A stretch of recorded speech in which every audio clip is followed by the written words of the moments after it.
ensayos, los artículos de opinión, las reseñas, etcétera, ¿no? Entonces, bueno, fue información que estuvimos planteando. Hablamos también un poco dentro de este esquema que les mostré de los tipos de lenguaje o los registros, ¿no? Donde estuvimos mencionando cuestiones sobre el lenguaje coloquial, algunas características, lo mismo con respecto al lenguaje culto o al lenguaje formal, lenguaje técnico y lenguaje poético o literario, ¿no? Entonces, son aspectos que ya mencionamos y pues nos quedamos en un cuadro comparativo que les estaba compartiendo por ahí. En ese cuadro comparativo empezamos a abordar las formas del discurso, los tipos del discurso. Y el primer tipo de discurso o forma de discurso que fue en la que nos quedamos fue justo el narrativo.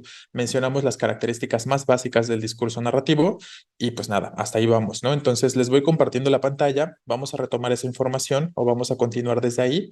Eh, Les comento también que en el grupo de Classroom ya tienen disponible la presentación. Si ustedes quieren entonces, ay, denme un momentito. ¿Dónde están? Entonces ya les digo, ¿no? Si quieren, pueden también ya revisar ahí la información, porque ya se las compartí, ¿no? En el grupo de Classroom, les reitero.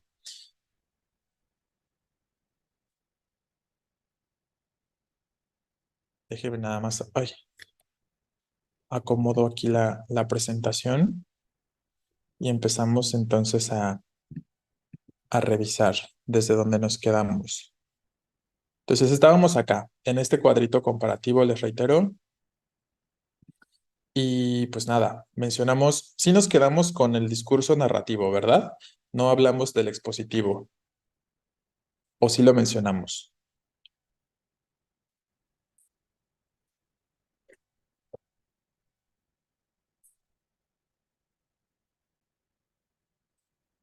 Narrativo nos quedamos, ok, perfecto. Entonces desde ahí retomamos. Eh, ok, entonces hablamos del expositivo directamente y ya saben, ¿no? Con respecto al discurso expositivo, nos vamos a referir, eh, por aquí me ponen que no les sale ningún archivo y que el último es del 19 de septiembre. Es el último y el primero, ¿no? El último y el primer archivo o la última y primera publicación son justo del 19 de septiembre, ¿no? Pero recuerden que les había comentado ya en otras ocasiones que en esa misma, si lo leen, si leen la publicación, ahí lo van a entender, ¿no? Que en esa misma publicación les iba a subir todo. Es decir, hay una publicación para todas las diapositivas y ahí está esta presentación y hay una publicación para todos los ejercicios, ¿no? Para toda la parte práctica. Y ahí les he puesto también todos los ejercicios. Entonces, son dos publicaciones nada más, una para todo lo teórico y una para todo lo práctico. Entonces, ahí está todo. Nada más se trata de leer y van a enterarse de lo que sucede en el grupo, ¿no?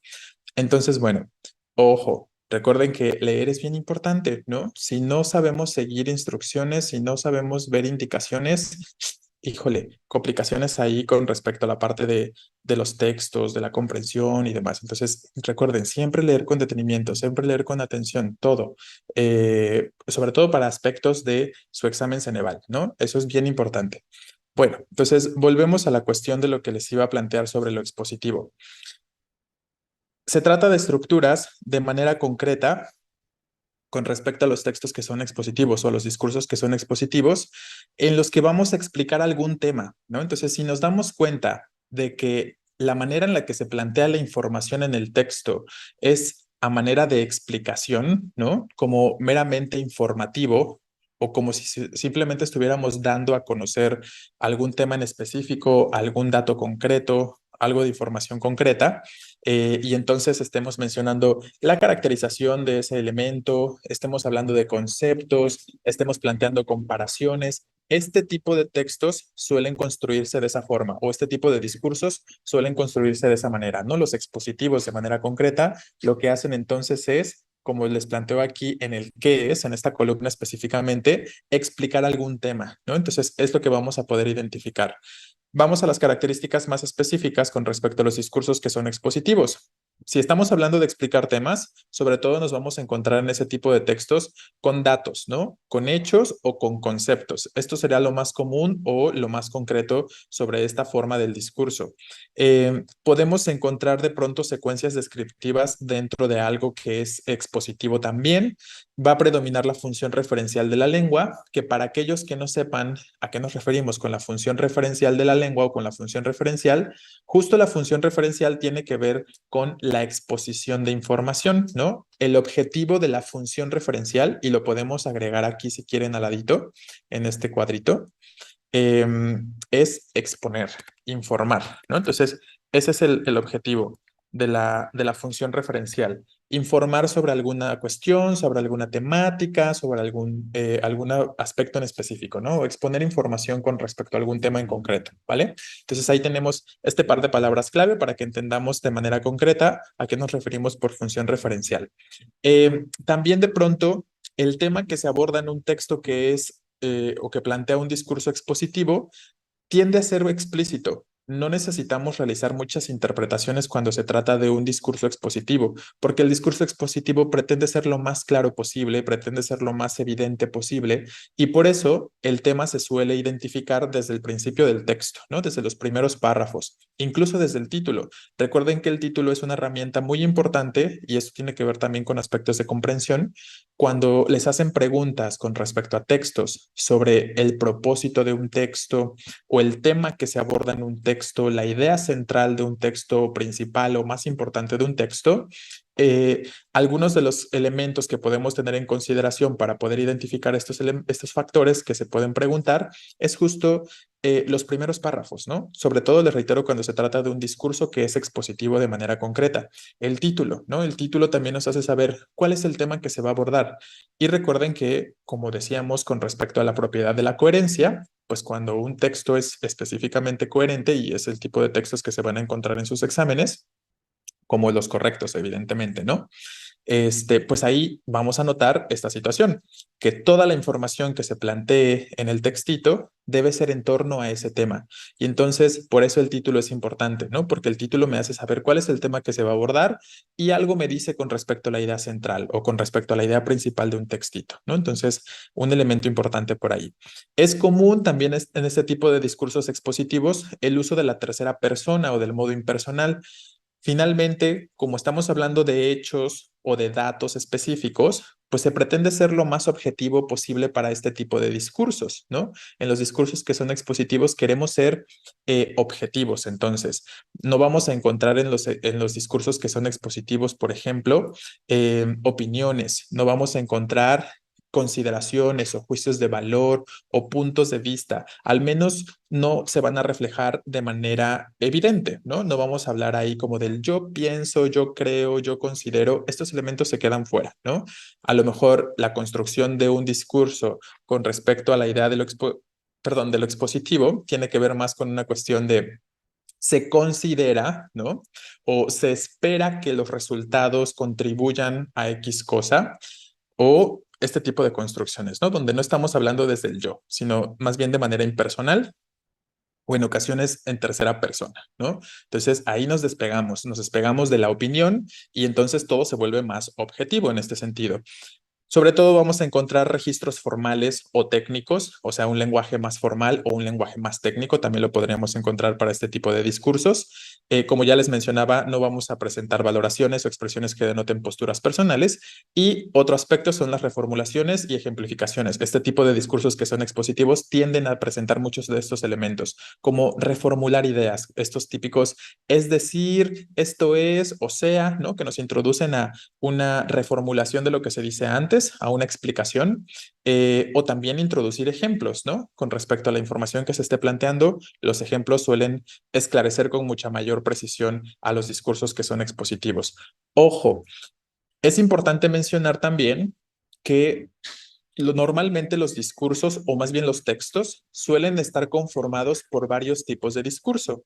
Es decir, es muy complejo o es muy raro que lleguemos a encontrar un texto que solo presente un discurso, por ejemplo, narrativo, o que solo presente un discurso expositivo, o que solo presente un discurso argumentativo, sino que más bien los distintos tipos de discurso, las distintas formas del discurso se combinan para generar un texto que sea más entendible, que sea más coherente, que cumpla el objetivo, ¿no? El fin de generar esta información que se quiere plantear o de expresar esta temática que se quiere abordar. Entonces, eso también es algo que de repente les complica un poco, porque cuando ven elementos que ustedes consideran que son expositivos, pues ya, ¿no? Eligen eso o se van con la idea de esto es expositivo, pero de pronto no tienen en consideración los objetivos del autor, por ejemplo, o el propósito del texto, el propósito del autor, que ese es otro tipo de pregunta que también les llegan a plantear de manera concreta. Pero ya, bueno, ya iremos viendo algunos elementos, iremos haciendo algunos ejercicios y vamos a ir dándonos cuenta de lo que se está mencionando ahorita, ¿no? Entonces, aquí lo importante es que recordemos de forma general estas características que les estoy planteando para los distintos tipos de discurso y recordar simplemente que un solo texto puede presentar distintos tipos de discurso y no uno único, ¿no? O no uno solo, ¿vale? Entonces, ¿en qué géneros o en qué textos vamos a encontrar mayormente un discurso que es expositivo? En los folletos, normalmente los folletos suelen ser informativos, ¿no? Entonces ahí vamos a encontrar mayormente un discurso expositivo. En los libros de texto que usan en la escuela, en la preparatoria, incluso el libro de español, ¿no? Que tienen del instituto, ese es un libro de texto, es un libro expositivo. ¿Por qué? Porque me expone información, me da información, me proporciona conceptos, ¿no? Que es lo que hemos venido planteando sobre este tipo de discurso. En manuales, en ponencias, en informes, en artículos científicos o de divulgación también vamos a encontrar este tipo de discurso. En las noticias, ¿no? Que es uno de los textos que suele venir en sus exámenes. Entonces, las noticias son perfectamente discursos expositivos, ¿no? Ahí, por mencionar algunos ejemplos. En un periódico, claro que finalmente... Exacto, es correcto, Morales, ¿no? Por aquí escribe uno de sus compañeros, solo dan información y ya, no te argumentan ni te convencen, solo datos duros y fríos. Efectivamente, ¿no? Lo podríamos identificar de esa forma. Un texto entonces que es expositivo o que presenta un discurso expositivo se enfoca a informar, ¿no? No me quiere convencer de nada, no me quiere eh, por ahí argumentar ninguna idea, no me quiere plantear una postura, ¿no? Simplemente me quiere dar datos, me quiere proporcionar información y listo, ¿no? Lo podemos efectivamente visualizar de esa forma. Y son las características que encontramos en estos tipos de textos o géneros que ya les comento en este sentido, ¿vale? Entonces, bueno, ahí tendríamos esta cuestión. Bien, entonces eso sobre el discurso expositivo. Pensemos ahora en el discurso argumentativo y pueden ser divulgativos o especializados. Claro, es correcto. Por eso aquí les planteo que en cuanto a los géneros, les pongo artículos científicos, que entenderíamos que un artículo científico es que algo especializado, ¿no? Y por lo tanto, podemos pensar que en un artículo científico, al ser especializado, vamos a encontrar cierto tipo de lenguaje, un lenguaje más técnico o un lenguaje más científico justo. O de divulgación, como les planteo aquí dentro de los géneros, ¿no? Que efectivamente esos serían los divulgativos, los que están orientados más a un lector común o hacia la mayor parte de la población, ¿no? En este sentido, ¿vale? Bien. Bueno, pues ya ustedes mismos pueden ahí ir señalando o identificando estos datos concretos que también les ayudan a recordar aspectos más específicos y que finalmente contribuyan a que ustedes lo puedan identificar más fácilmente, ¿no? Está muy bien. Bien. Argumentativos. Vamos con los discursos argumentativos entonces. Piensen que lo argumentativo o argumentar es sinónimo de persuadir, es sinónimo de convencer, ¿no? Es sinónimo de demostrar, ¿no? Entonces, estas palabras piénsenlas como sinónimos. Por si de pronto escuchan el concepto de un discurso argumentativo o un discurso persuasivo, ¿no? Estamos hablando de la misma cosa, nos referimos a lo mismo. Entonces, piénsenlos estos elementos, estos vocablos que les acabo de mencionar perfectamente como sinónimos y cuál es su fin o cuál es su característica esencial de lo que es argumentativo o persuasivo.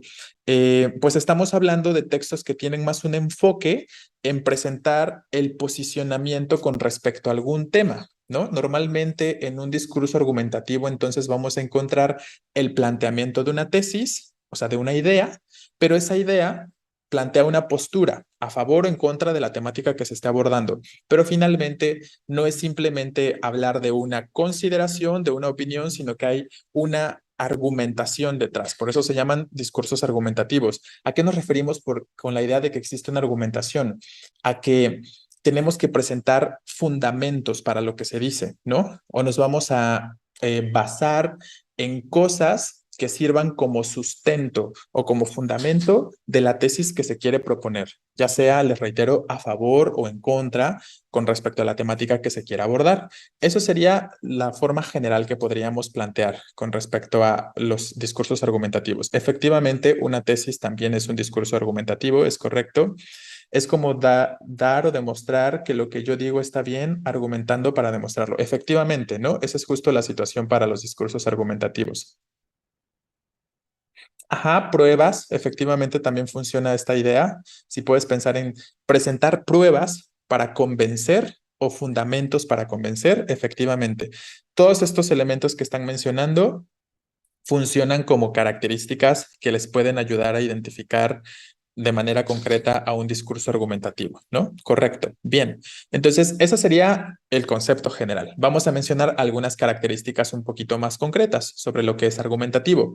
Pues ya les digo, desde el punto número uno, ¿no? ¿Cuál es el propósito de los discursos que argumentan?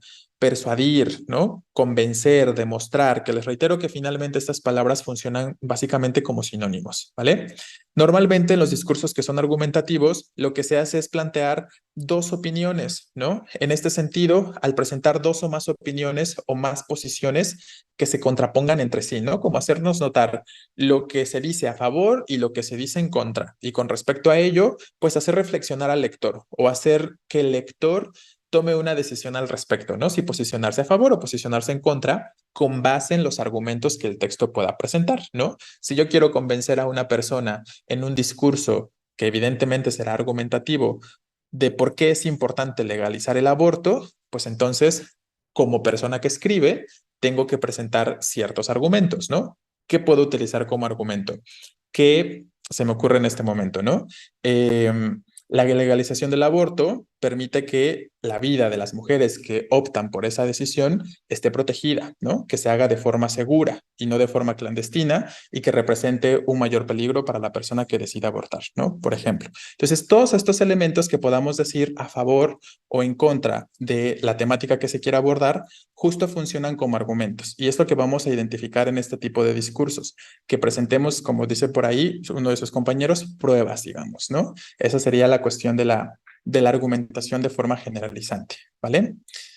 Punto número 3, con respecto a las características más concretas, estos tienden, los discursos que son argumentativos, a presentar una organización textual muy específica, ¿no? Suelen presentar una introducción, o sea, como los antecedentes de la temática que se quiere abordar, la exposición de hechos, que normalmente la exposición de hechos es perfectamente, como su nombre nos lo dice, algo expositivo, ¿no? Entonces, piensen en que lo argumentativo siempre va a presentar un segmento que informe, porque antes de poder argumentar, tengo que informar, ¿no? ¿Cómo logro convencer? Pues a través de datos concretos también podemos retomar el uso o la presencia de datos concretos, de hechos o de conceptos. Finalmente, estos elementos también sirven como fundamento, ¿no? También sirven como argumento de manera concreta. Entonces, siempre vamos a tener en los discursos argumentativos una parte que nos presente la exposición de la información, ¿no? De manera generalizante. Luego viene justo la argumentación, que serían todos los fundamentos, y la conclusión, ¿no? Esa suele ser la estructura más básica de un discurso que es argumentativo. Ojo, la estructura de un discurso expositivo también comparte las características que acabamos de mencionar, ¿no? O sea, en un discurso que es expositivo también vamos a encontrar una introducción, también vamos a encontrar una exposición de hechos, pero no nos interesa tanto la parte de la argumentación. Cuando se trata de un discurso más enfocado a lo expositivo, no nos interesa o no nos enfocamos tanto a la parte de la argumentación, sino sobre todo a la introducción, a la exposición de hechos y a las conclusiones, ¿no? Entonces, esa sería de pronto una pequeña diferencia, pero en general la estructura es bastante similar. También yo creo que ese es un factor que permite que ustedes de pronto lleguen a confundirse un poco al momento de diferenciar estos tipos de discurso, ¿no? Pero bueno, ya con ejemplos y demás, lo podrán ir notando y ya lo estaremos observando y planteando posteriormente. ¿Qué escriben por acá? El aumento de los impuestos en la compra-venta de insumos es algo que daña a la sociedad debido a que las grandes empresas explotan aún más a sus empleados para no perder sus ganancias y equilibrarlas. Sí, funciona, efectivamente, ¿no? O sea, ahí planteas en tu ejemplo, Acevedo, desde el principio la tesis y cuando dices debido a que ya estás introduciendo a la argumentación, ¿no? Entonces tienes primero la tesis y después la argumentación para este caso. Es un buen ejemplo. El informativo puede compartir con el expositivo, pero el expositivo no con el informativo. Ajá, es correcto. Me imagino que te hablas de la estructura, por ejemplo, y de las características. En el expositivo se explica, en el argumentativo se explica para intentar convencer. Ujú. Sí, o sea, sobre todo está esta parte del convencimiento, ¿no? Recuerden, el argumentativo lo que quiere, como pusimos en el punto número uno, tiene como propósito persuadir, convencer de algo, ¿no? De alguna idea, de alguna cuestión concreta. Entonces, ojo, ahí con estas características. Y finalmente, pues no es un discurso argumentativo, sino hay argumentos, ¿no? Y hay diversos tipos de argumentación. Los más comunes suelen ser argumentos de autoridad, datos científicos también funcionan como argumentos, generalizaciones que son bien aceptadas por un grupo o por una sociedad también funcionan como argumentaciones.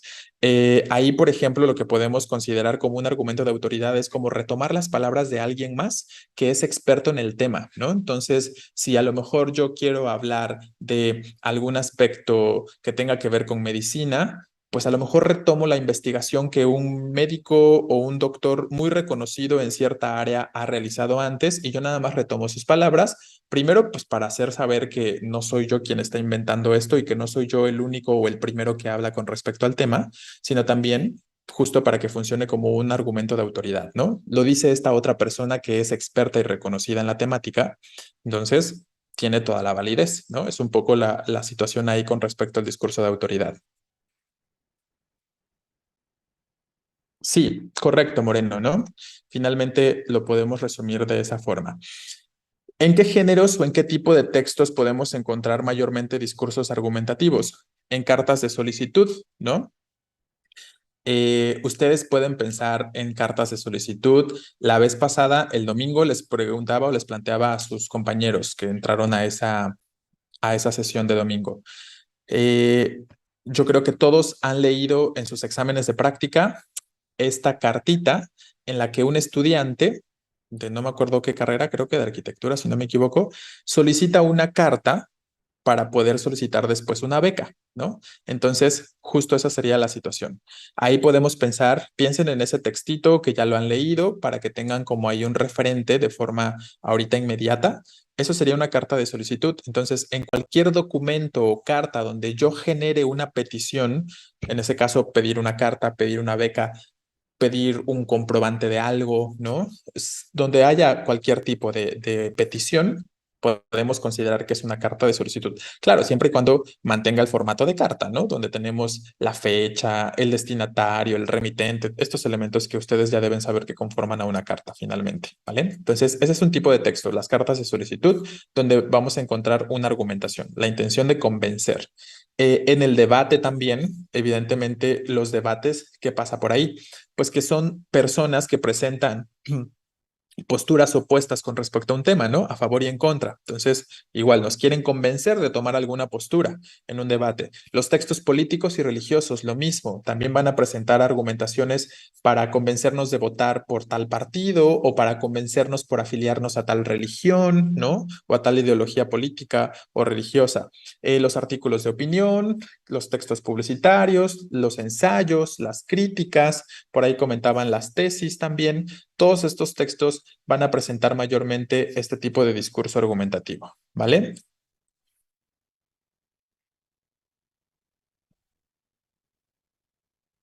Informa qué es lo que quiere y argumenta el por qué. En cuanto te refieres a a las cartas de solicitud, me imagino, ¿no, Navarro? Sí, efectivamente. Sí, sí, sí. Muy bien, entonces eso sería con respecto al discurso, entonces, descriptivo, ¿no? Perdón, argumentativo, quiero decir. Hablemos ahora del discurso descriptivo y con este abordamos los discursos que mayormente nos interesan y los más básicos existentes. Ya como su nombre nos lo indica, el discurso descriptivo pues va a presentar una estructura textual en la que se pretende hacer una especie de retrato hablado, ¿no? Vamos a señalar mayormente una serie de características de forma muy básica, como si se tratara de una imagen, pero de manera verbal, por eso les digo una especie de retrato hablado, y podemos describir cualquier cuestión, ¿no? Cualquier situación, puede ser un objeto, puede ser una situación, puede ser un espacio, una persona, ¿no? Casi todo es susceptible de ser descrito. Entonces, en eso consistiría la situación del discurso descriptivo, ¿no? Realizar una descripción a mayor o menor detalle dependiendo de la disponibilidad que tengamos de tiempo y espacio, ¿no? Podríamos decir. Entre sus características más básicas, pues es la predominancia del uso de adjetivos calificativos, que son finalmente las palabras que utilizamos para señalar, como su nombre nos lo indica, características o para describir. Vamos a encontrar muchos sustantivos también y se presenta más bien una disminución en el uso de los verbos. No usamos tantos verbos cuando queremos enfocarnos a describir, sino más bien usamos más adjetivos o sustantivos, como ya les comento acá, ¿no? Los discursos que son únicamente descriptivos o meramente descriptivos no tienen una estructura concreta o no tienen una estructura definida, ¿no? Pueden organizarse de distintas formas, a diferencia de lo que hemos dicho con respecto a lo expositivo, por ejemplo, o con respecto al argumentativo, que sí suelen tener estructuras más específicas. Em, Punto número 3, con respecto a este discurso descriptivo, normalmente lo más básico es que formen parte de otros tipos de textos o de discursos. Por ejemplo, encontramos descripciones en las narraciones y ahí podemos encontrarlo o pensar en lo que ya les decía, ¿no? Los textos presentan distintos tipos de discursos simultáneamente. Entonces, en las narraciones encontramos descripciones, en los textos científicos también podemos encontrar descripciones de lo que sea que se esté abordando. En los textos argumentativos también podemos encontrar descripciones. Entonces, la descripción es como de la cuestión más básica que se puede utilizar en el discurso, ¿no? Y suele conformarse o formar parte de algo más amplio, de un texto o de un discurso más amplio, ¿no? En este sentido.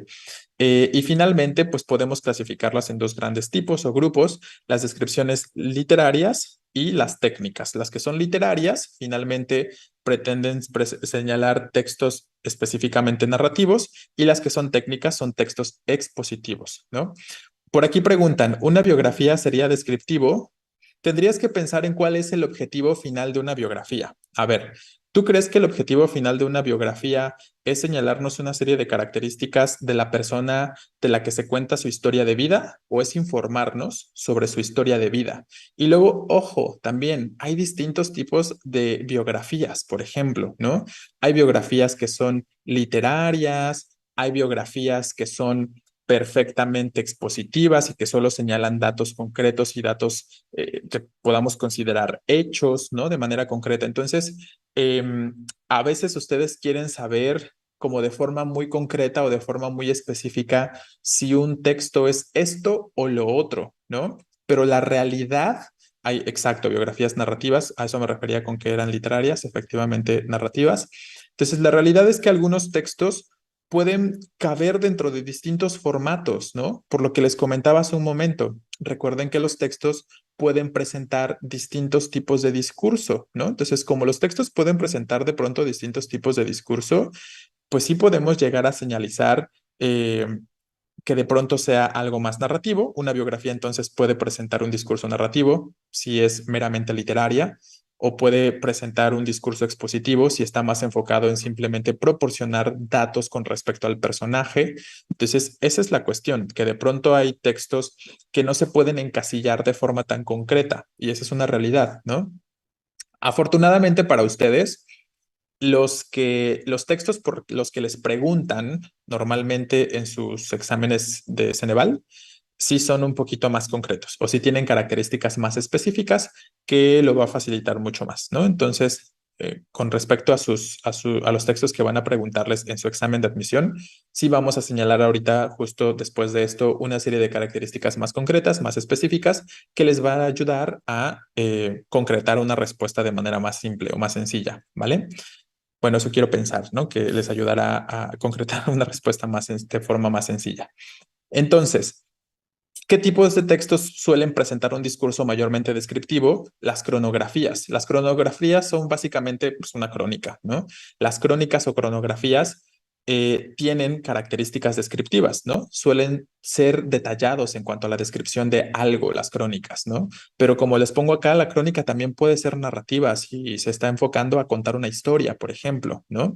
Y también tiene un aspecto expositivo la crónica, porque también nos quiere informar sobre alguna situación de forma concreta. Entonces, les reitero, hay algunos textos que comparten dos discursos al mismo tiempo o que presentan más bien dos discursos al mismo tiempo y ahorita lo vamos a ir señalando de forma concreta cuando empecemos a hablar de los tipos de textos, ¿vale?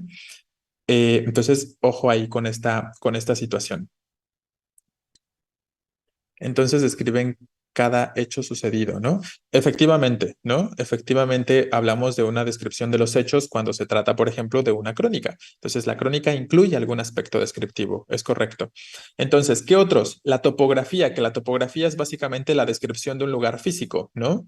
La topografía puede ser la descripción de un paisaje, de un cañón, de un estado, de un país y señalar las características con respecto a la física del espacio, ¿no? A la geografía del lugar, podríamos decir de forma concreta.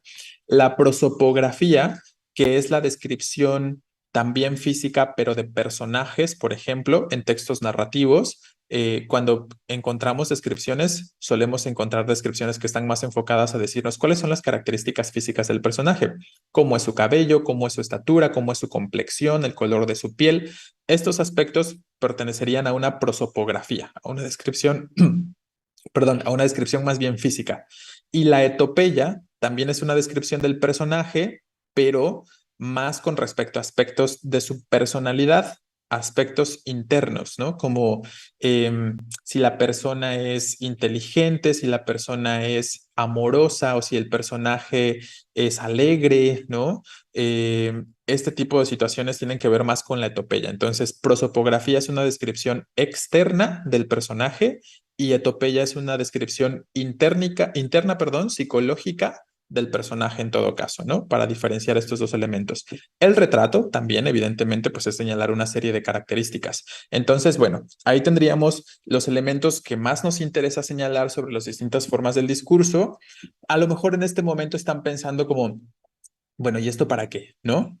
Pues vaya, llegará el punto o el momento en el que podamos hablar durante los seminarios y ustedes también en sus clases sobre aspectos muy concretos que tienen que ver con los tipos de textos que ahorita vamos a mencionar y y finalmente que también tienen que ver con cuestiones sobre comprensión, ¿no? Como el propósito. Entonces, básicamente, si ustedes tienen claridad en cuanto a la identificación de un discurso predominante en un texto, entonces será más fácil para ustedes identificar también el propósito del texto o la intención del texto. Y ahí la importancia de estos tipos de discurso, ¿vale? Entonces, hagamos una relación muy breve, muy rápida. Cuando les llegan a preguntar en la parte de comprensión por el propósito del texto, puedo pensar en este momento en trivialización de la cultura, que según yo es un texto que ya leyeron. Y una de las preguntas sobre trivialización de la cultura nos plantea qué quiere lograr el autor con el texto. O sea, no de forma literal, pero algo parecido, ¿no? ¿Cuál es la intención o el propósito del autor con este texto, ¿no? Y nos ponen por ahí criticar, reflexionar, exponer, por decir algo, ¿no? Por poner ahí algunos ejemplos. Entonces, si yo me doy cuenta de que el discurso predominante en mi texto es un discurso narrativo, el propósito de ese texto será contar una historia, ¿no? Si la predominancia del discurso es narrativo, el propósito es narrar, el propósito es entretener, contar una historia. Ese sería el propósito o el objetivo de quien escribe, ¿no? Cuando la predominancia va sobre el discurso narrativo. Si la predominancia del discurso es expositivo, no, las inferencias no son otra situación. Las inferencias son una cuestión diferente. Aquí hablo específicamente de el propósito del autor, el propósito del texto, relaciónenlo con estas ideas, ¿no? Hay distintas formas, obviamente, de plantear las preguntas, si ustedes lo han notado o tendrían que notarlo, ¿no? Cuando me preguntan entonces por el propósito, me pueden preguntar así directamente, ¿cuál es el propósito del texto o del autor? ¿Cuál es la intención del texto o del autor? ¿Qué quiere lograr el texto o el autor? ¿No? Son formas diferentes, pero refieren finalmente a lo mismo, al propósito, ¿no? De manera concreta. Entonces, volviendo a lo que les planteaba, si el discurso predominante es expositivo, el propósito del autor o del texto será informar, ¿no? Proporcionar datos, exponer el tema, eh, este tipo de cuestiones, ¿no? Las palabras que se puedan derivar de la idea del informar o del exponer. Si lo que predomina es un discurso argumentativo, como en trivialización de la cultura, ¿no? Porque finalmente se quiere plantear una postura con respecto a una temática, en este caso al acceso a la cultura específicamente, entonces el objetivo o el propósito de un discurso tendrá que ser, para este caso, ¿qué? Persuadir, convencer, reflexionar, ¿no? Son palabras que tienen que ver con la predominancia de un discurso argumentativo, ¿no? Todos estos elementos, es correcto, cuando hablamos de lo argumentativo. Y de lo descriptivo, pues el objetivo será ese, ¿no? Describir, señalar características, ¿no? Ese tipo de aspectos. Entonces, ahí la importancia de los discursos, para que para ustedes sea más sencillo responder preguntas que tienen que ver con el propósito del texto del autor, piensen en el tipo de discurso que está presente de manera predominante y entonces será más sencillo responder estas cosas, ¿no? Ojalá que más adelante podamos encontrarnos con algún aspecto relacionado a esto y lo vamos puntualizando, ¿no? Entonces, no se preocupen, por ahora nada más hagan esta relación que les planteo de forma teórica, pero llegará el momento en el que lo podamos ver de manera más concreta y vamos a recordar esta situación, ¿vale? Hasta aquí todo claro, ¿verdad? Sobre las formas del discurso, ¿queremos plantear alguna idea?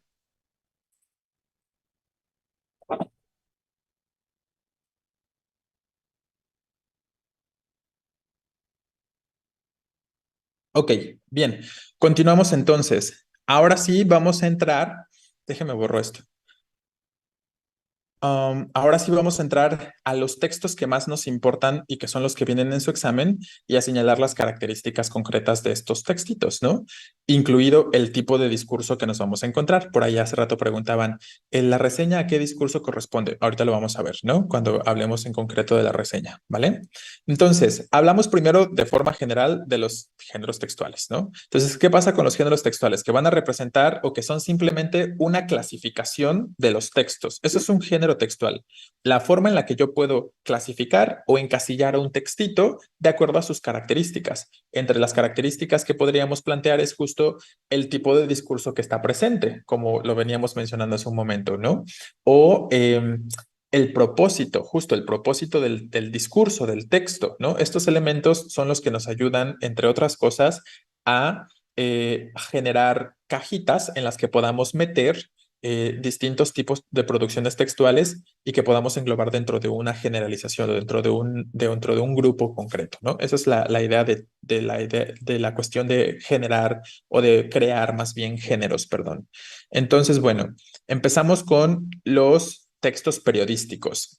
Dentro de los textos periodísticos hay un montón, pero nos interesan o nos vamos a enfocar a los que vienen, les reitero, en su examen. El primero de ellos es la noticia. La noticia, para este caso, la vamos a presentar o encontrar como un texto breve y que aparte es conciso, ¿no? Es decir, que de forma bien concreta nos va a proporcionar datos que son perfectamente informativos o que son perfectamente expositivos, ¿no? Entonces, no hay paja, vaya, ¿no? En una noticia, es decir, no me voy a encontrar con cosas que realmente no sean importantes, sino que nos va a señalar específicamente datos muy concretos que nos ayuden a entender la información que se está planteando, ¿no? Ahorita vamos a ver qué datos concretos son esos. Finalmente, el objetivo es justo informar al lector, ¿no? Si el objetivo es informar, entonces ya podemos pensar qué tipo de discurso va a predominar en una noticia, ¿no? Si lo que quieren hacer es informarme. ¿Sobre qué cosas se suele informar en una noticia? Pues hechos que sean novedosos, que sean de actualidad o que puedan ser trascendentes para un grupo social o para una población específica, ¿no? Entonces, esa sería la situación. Exacto, conciso, efectivamente, Chavarrieta, es que va directo al punto, ¿no? Directo al grano, como dicen por ahí. Esa sería la cuestión de lo que es conciso. ¿Qué características específicas señalamos sobre la noticia? Pues justo lo que decíamos es un discurso expositivo, ¿no? Al ser un discurso expositivo, me voy a encontrar mayormente con hechos, con datos concretos, como hemos venido diciendo. Informan, y aquí está sobre la manera concisa en la que trabajan las noticias, nos van a informar mayormente sobre qué, cuándo, dónde, por qué, cómo, entre otros aspectos. Pero las preguntas básicas serían estas, ¿no? Sobre todo el qué, el cuándo y el dónde. Es decir, qué sucedió, dónde sucedió y cuándo sucedió son las cuestiones más esenciales que suelen presentar las noticias, ¿no? Y ahí es donde vemos lo concisas que son este tipo de textitos, las noticias en concreto. Les planteo como tercera característica que es un texto objetivo, ¿no? Obviamente, entonces, al ser un texto que es objetivo, no va a presentar consideraciones u opiniones del autor. Una noticia no me puede decir, no me puede hablar, por ejemplo, en primera persona, porque eso ya le resta objetividad y más bien le suma subjetividad, porque estoy hablando desde el yo. No puedo leer en una noticia entonces una opinión, no puedo leer un juicio de valor por parte del autor, sino simplemente lo que se ve, ¿no? Lo que yo pueda visualizar y reportar de manera verídica, digamos, ¿no? Esa sería la situación con respecto a una noticia. Y con respecto al lenguaje que se suele utilizar en las noticias, como están destinadas a un lector común, pues vamos a utilizar un lenguaje que sea divulgativo, un lenguaje que me permita que la mayor cantidad de personas se entere y lo entienda, y por lo tanto será un lenguaje mayormente formal, sin caer en los cultismos, pero tampoco siendo informales, tampoco puedo ponerme literario o poético en una noticia, ¿no? Entonces, este tipo de cuestiones. Y por ahí mencionaban, exacto, tampoco tan coloquial, ¿no? Efectivamente. Entonces, es un lenguaje lo suficientemente formal para que la mayor cantidad de lectores lo entiendan, ¿no? Esa sería la cuestión con respecto a ello. Entonces, ojo ahí. También les comento algo. A veces, cuando ya les señalamos las características, como en este caso de los distintos tipos de textos, se obsesionan con encontrarlas todas, ¿no? De pronto ustedes quieren elegir una respuesta donde vean que me diga qué, cuándo, dónde, por qué, etcétera, ¿no? Y que me diga, o sea, que observe la situación de que es objetivo y que utilice este lenguaje y tal, y tal, y tal, ¿no? O sea, pretenden encontrar todas las características en el texto que se puedan mencionar y la realidad es que, aunque idealmente eso debería suceder, aunque idealmente el texto debería tener efectivamente esas características, la respuesta que elijan, pues no siempre va a ser así, ¿no? A veces sigue siendo una noticia, aunque no me diga exactamente, por ejemplo, el dónde, o aunque no me diga exactamente el cuándo, ¿no? Lo más importante sobre la noticia es el qué, por ejemplo, ¿no? Que me proporcione datos concretos, que me informe de alguna situación que podamos considerar de importancia, ¿vale? A nivel social, por ejemplo. Entonces, estos aspectos son los que deben tener en consideración, que de pronto no van a encontrar todas las características en la opción de respuesta que deban elegir, ¿no? Entonces, ojo por ahí. Les planteo por aquí algunos ejemplos y los ejemplos son o pretenden ser bastante diferentes con la intención de que ustedes puedan identificar de manera concreta las diferencias que se pueden encontrar, pero que finalmente siguen siendo noticias, ¿no? El ejemplo número uno es el ejemplo más básico de lo que sería la noticia, ¿no? Tenemos el cuándo, el pasado 13 de junio. ¿Qué sucedió? Un hombre y una mujer perdieron la vida. ¿Cómo? Tras colapsar su automóvil contra un autobús. ¿Dónde? En la carretera Monterrey Saltillo, ¿no? Eh, y bueno, ahí se detalla un poquito más, ¿no? El accidente ocurrió debido a la alta velocidad a la que se conducía el vehículo, la causa, ¿no? Entonces, vean cómo tenemos estos elementos que son bien concretos, que son bien concisos, que como les decía aquí en la descripción de las características, nos dicen de manera muy básica y específica el qué, el cómo y el cuándo, por lo menos, ¿no? En los siguientes párrafos desarrolla un poco más, pero en realidad tan necesario no es, ¿no? El primer párrafo podría ser suficiente para señalar una noticia y listo. Simplemente les reitero, el siguiente párrafo detalla un poquito más, pero es sobre lo mismo, ¿no? Sigue siendo en este caso el cómo, el cuándo y estos aspectos, pero un poquito más detallados, ¿no? Entonces, ahí tendríamos un ejemplo de la noticia. No, no les piden conocer las partes de la noticia, no para el examen de Ceneval. Si van a hacer examen en la UNAM, pues ahí sí, ¿no?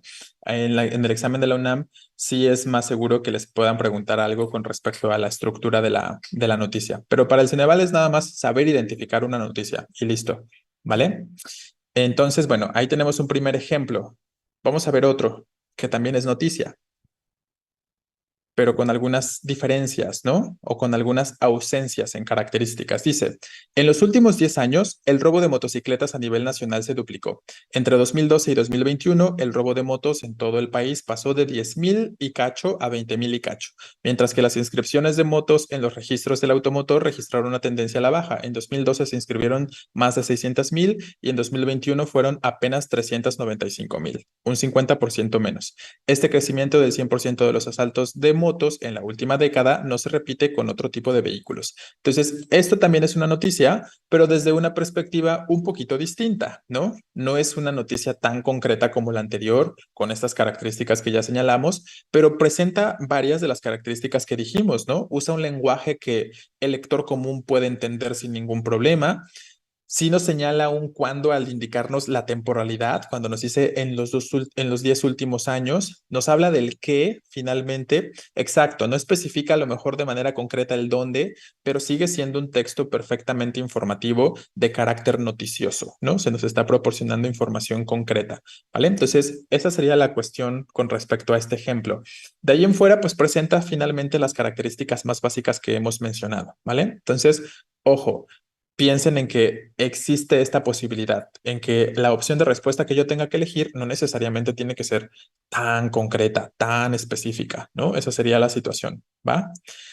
Bien, hablemos ahora de la crónica, que también lo podemos considerar. En este caso yo se los estoy planteando dentro de los textos periodísticos, pero ya les decía, la crónica es muy versátil. La crónica puede ser literaria, la crónica puede ser descriptiva, la crónica, como aquí, puede ser entonces, les decía, periodística, puede ser académica también la crónica, o existe un formato académico de la crónica que es más relacionado con la relatoría, por ejemplo.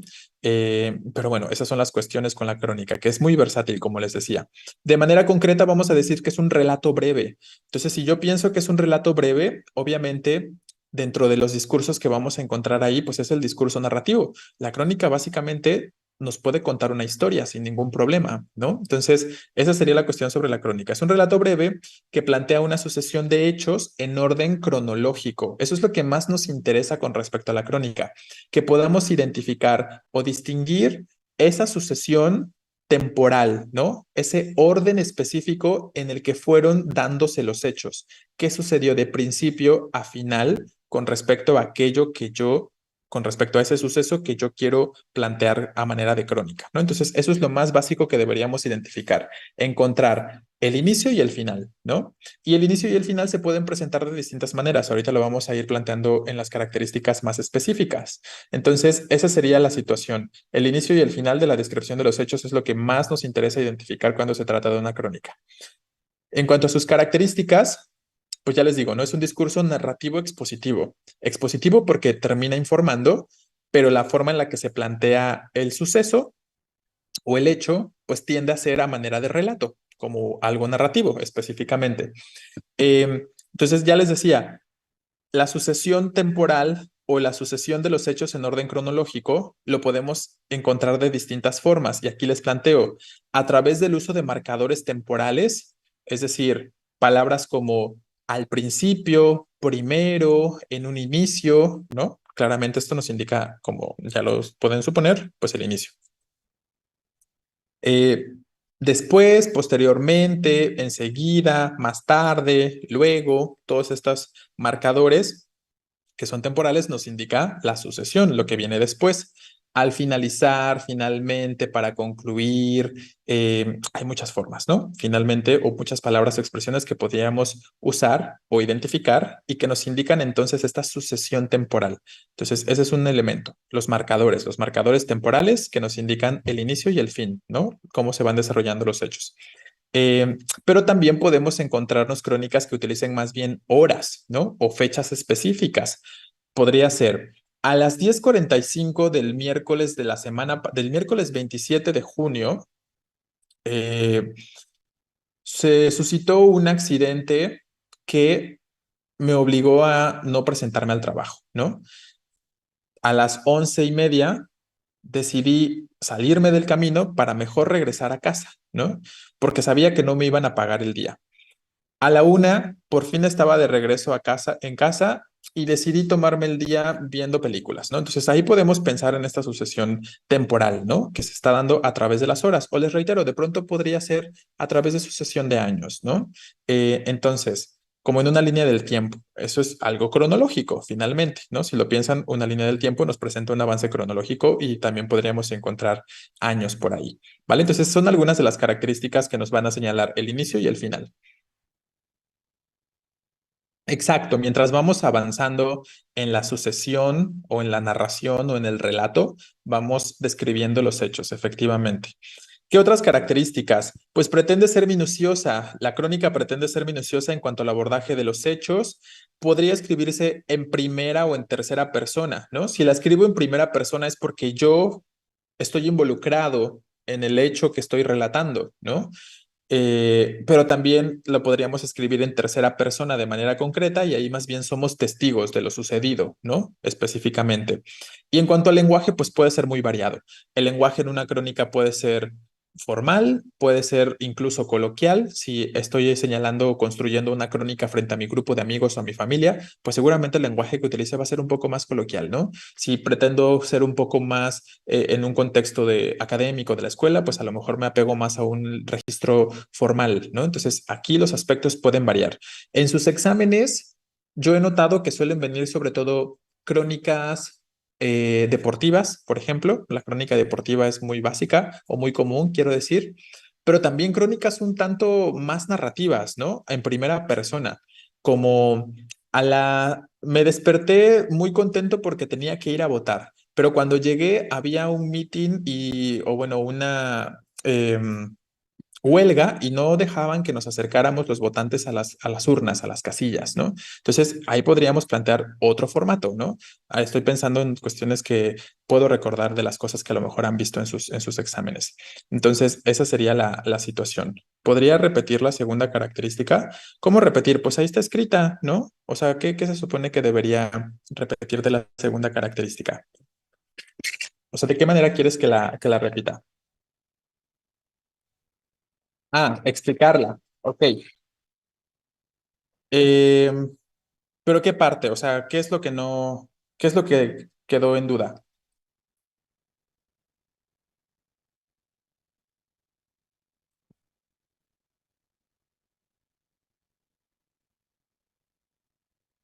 O sea, final, o sea, en concreto es que en un texto que será una crónica podemos encontrar distintos elementos que nos indiquen la sucesión del tiempo, ¿sí? Y entonces, los distintos elementos que en la crónica me pueden indicar la sucesión del tiempo son los marcadores temporales, el uso de las horas o el uso de fechas, ¿no? Eso sería en resumen esta idea. Y por marcadores temporales nos estamos refiriendo a palabras o a expresiones que nos estén señalando de manera concreta eh, que nos estén señalando de manera concreta la sucesión, ¿no? Como lo que sucede al inicio, lo que sucede después y lo que sucede al final. Primero tal cosa, después tal cosa, finalmente tal cosa. Entonces, primero, después, finalmente. Ahí veo la sucesión temporal. En un inicio, posteriormente, al finalizar. Ahí veo la sucesión temporal. Y esos son los marcadores textuales en concreto, ¿vale? Entonces, ahí la cuestión. Entonces, el párrafo que se presenta es noticia o crónica. ¿Cuál párrafo, perdón?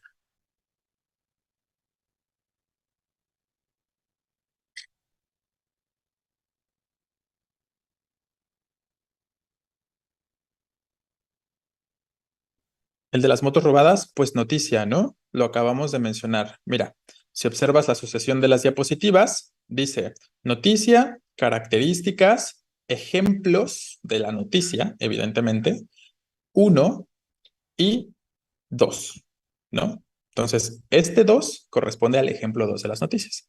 Y luego, punto número dos, crónica, ¿vale? Entonces, no tendría mucho sentido que les presentara primero el ejemplo y después las características, ¿estás de acuerdo? Entonces, hay que pensarlo de forma lógica también, la secuencia. Entonces, bueno, ahí está. Vamos justo a hablar de los ejemplos. Vamos a ver los ejemplos de la crónica. Ahí tenemos ejemplos uno y 2 de la crónica, ¿no? Porque son las características que acabamos de mencionar. Muy bien. Entonces, el primer ejemplo dice que es una crónica más narrativa, ¿no? Nuestras vacaciones iniciaron cuando abordamos el bus alrededor de las 5 de la tarde, hace 3 días. Tras 21 horas de viaje, llegamos a Bariloche a casa de mi prima Jacinta, con quien hemos recorrido algunas calles de la ciudad y hemos probado algunos platillos exquisitos tenemos por acá, ¿no? Voy a señalarles los elementos que justo nos ayudan a identificar la sucesión temporal, ¿no? Entonces, vean, dice, iniciaron. Ahí tenemos el inicio. Esta palabra iniciaron evidentemente nos funciona como un marcador temporal que nos indica inicio, ¿no? Abordamos el bus alrededor de las 5. Tenemos una hora que nos indica el momento exacto, 5 de la tarde. Y ojo, luego tenemos otro referente temporal hace 3 días, ¿no? Para este caso. Entonces entendemos que si a las 5 de la tarde hace 3 días abordaron el autobús, ¿qué pasa después? Que 21 horas después de viaje llegan a Bariloche y ahí tenemos otro elemento de la sucesión temporal, ¿vale? Entonces, es lo que deberíamos observar cuando se trata de una crónica. Esta secuencia del tiempo. Inicio hace 3 días a las 5 de la tarde, ¿no? Posteriormente, 21 horas después, llegada al destino, ¿no? Entonces, ahí vemos esta secuencia, ahí vemos esta sucesión del tiempo de manera concreta en estos elementos. Y los pueden encontrar así en el texto, ¿no? A través de marcadores, como les digo, iniciaron tras 21 horas, con horas concretas como decir a las 5 de la tarde, o con referentes temporales también como hace tanto tiempo, en este caso 3 días, ¿no? Entonces, estos aspectos funcionan siempre como referentes temporales que si podemos identificar que existe una sucesión y un orden cronológico, pues se trata de esto, de una crónica.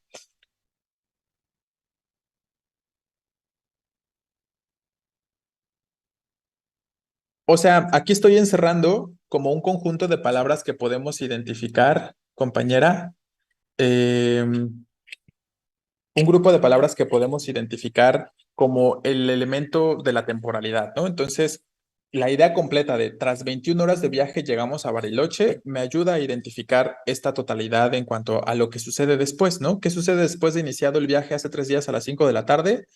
Pues 21 horas después, la llegada, ¿no? Entonces, todo en conjunto, todo el enunciado, por eso está en un solo recuadro, ¿no? Nada más para que puedan visualizar estos elementos o referentes que les estoy planteando.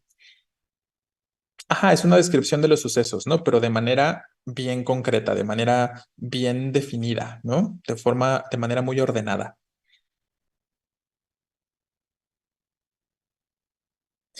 Es correcto, Navarro, ¿no? Por aquí plantean, la crónica la podemos encontrar en un discurso expositivo, pero si predomina la acción de informar, será expositivo en vez de descriptivo, efectivamente, ¿no? Así es. Bueno, vamos a ver el otro ejemplo. Es un domingo 20 de noviembre de 1910. Entonces, tenemos el referente exacto de ese presente del que se habla. Porfirio Díaz, conocido por el pueblo de que le adversa como el Llorón de Icamole, gobierna México con mano firme desde hace casi 30 años. Entonces, ahí tenemos el otro referente temporal, que ese es el verdadero inicio, ¿no? El inicio de este conjunto cronológico, de este texto cronológico es hace 30 años inicia el gobierno de Porfirio Díaz. Hoy, 20 de noviembre de 1910, el final de esta historia, el final del porfiriato, podríamos pensarlo, nosotros que tenemos este contexto como mexicanos, soplan los primeros vientos del cambio. No hace mucho, el periodista tal le ha asegurado que no, el que entrevistó a Porfirio Díaz le ha asegurado que no se presentará a la reelección, ¿no? Entonces, ahí podemos ver estos aspectos otra vez temporales que les decía, inicio y fin. ¿Cuál es el inicio y fin que se está abordando en este textito o en esta crónica? La del porfiriato. El inicio hace casi 35 años, el fin el 20 de noviembre de 1910, ¿no? Por mencionar algunos aspectos. Y es entonces lo que buscamos siempre, les reitero, en la crónica, que podamos identificar la sucesión de hechos, el inicio y el final de aquello que se está narrando, que se está contando, que se está describiendo, y que puede ser a través de distintos referentes, ¿no? Palabritas concretas como expresiones temporales, horas específicas o fechas específicas, ¿no? Esa sería de pronto la cuestión. Y pues en el proceso vamos señalando características de forma bastante detallada, ¿va? Entonces, ahí tendríamos estos ejemplos de la crónica.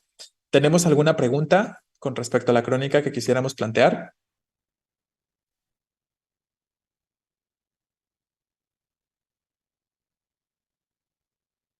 ¿Cuáles serían las características que nos hace descartar como buena una crónica? Descartar o elegir, más bien. O sea, no sé, ¿te refieres a cuáles son las características que te permiten elegir algo como una crónica?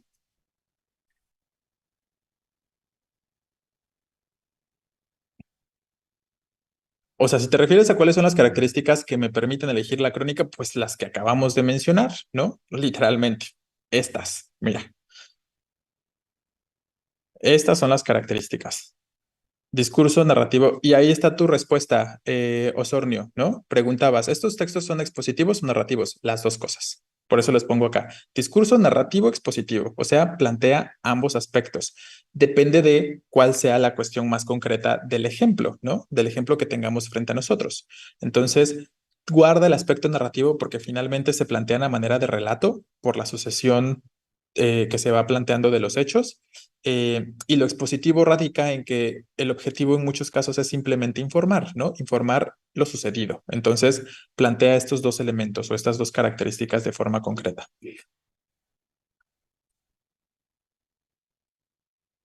Sí, y que es lo que les decía hace un momento, ¿no, Osornio? ¿Te acuerdas que les estaba diciendo? Los textos suelen presentar varios discursos al mismo tiempo. Eso es muy básico, eso es muy, más que básico, más bien común. Es muy común que un texto me presente argumentación y exposición al mismo tiempo. Es muy común que un texto me presente narración y descripción al mismo tiempo, o narración y exposición al mismo tiempo, ¿no? Entonces, estas situaciones son bastante comunes. Por eso se los decía cuando estábamos hablando de las formas del discurso, de los tipos del discurso. Nos vamos a encontrar normalmente con textos que tengan varios tipos de discurso. No es como que solo exista uno solo. Hay textos que sí, hay textos que definitivamente, como la noticia, la idea es expositivo y listo, ¿no? Pero en la crónica presentamos estos dos discursos simultáneamente, siempre, ¿no? O la mayoría de las ocasiones vamos a presentar el aspecto narrativo y el aspecto expositivo. Lo narrativo lo vemos en la forma en la que se relata, la forma en la que se cuenta la sucesión de hechos, y lo expositivo lo vemos en la intención de informar lo sucedido, ¿no? Entonces están presentes los dos discursos simultáneamente, ¿vale? Entonces esa es la cuestión. Y no nada más sucede con la crónica, sino con la mayoría de los textos, les reitero. Eh,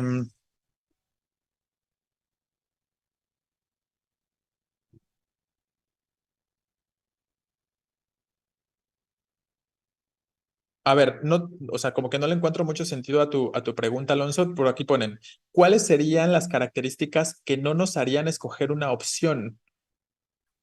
Pues es que si no ves estas, o sea, si está la ausencia de estas características que estamos mencionando, entonces no es crónica, ¿no? O sea, me parece como muy obvio, pues, ¿no? O sea, si no están estas características, no es crónica. Si están estas características, sí es crónica, ¿no?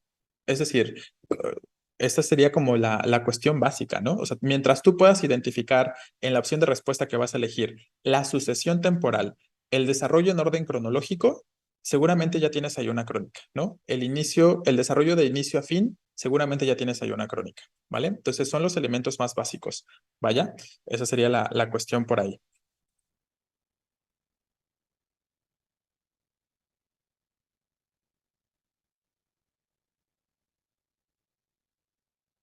No, la verdad es que no sé, no sé cuál sea el ejemplo que estés planteando ahí. Además dependerá de lo que pregunten. Claro, también dependerá efectivamente de lo que pregunten, ¿no? Entonces, bueno, esa sería ahí de pronto la cuestión. Por aquí me están diciendo que en el examen último que hicieron venía una pregunta sobre una crónica y una muy parecida a la crónica. Lo único que venía erróneo es que algunos verbos venían en futuro. No sé si la recuerde. Pues en realidad yo no veo ninguna problemática con que los verbos de una crónica estén a futuro. Podemos escribir una crónica a futuro sin ningún problema, ¿no? Finalmente, ¿qué es un horario?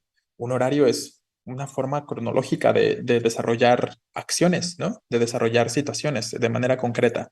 Entonces, yo puedo planear mi día de mañana de forma, a manera de relato, de forma un tanto narrativa, y sigue siendo una crónica, aunque los verbos estén en futuro. En realidad no veo ninguna problemática con respecto a ello. A lo mejor había algún otro aspecto que fuera mucho más evidente en cuanto a la elección de una respuesta de manera concreta. Entonces, o sea, yo les diría que de forma concreta, para que sea crónica, tienen que identificar la sucesión temporal, ¿no? Que vean este inicio, el desarrollo y el final de lo que se esté señalando como la narración o como el relato del hecho, ¿no? De forma concreta. Y en el inter, pues una descripción, ¿no? Que se vaya planteando un aspecto descriptivo de lo que esté sucediendo. Entonces, esa es la cuestión. Yo no veo ningún problema con que los verbos estén a futuro porque podemos identificar o escribir a manera de futuro algo que sea crónico. No es común, evidentemente, no es lo común, ¿no? Lo común es hablar de hechos sucedidos. Eso es definitivamente lo común, ¿vale? Pero les reitero, no habría ningún problema seguramente en que pudiéramos plantear verbos a futuro mientras sigamos este orden, ¿no? Mientras estemos planteando la ordenación de los hechos de inicio a fin, puede ser factible, ¿no? Pero sí, claro, lo común es que sea de aspectos pasados, ¿no? Más bien, si recuerdas cuál es la temática, ahí podría ser más sencillo para mí a lo mejor referir a la pregunta, ¿vale? Entonces, esa sería la cuestión. Voy a borrar estos recuadritos que tenemos aquí.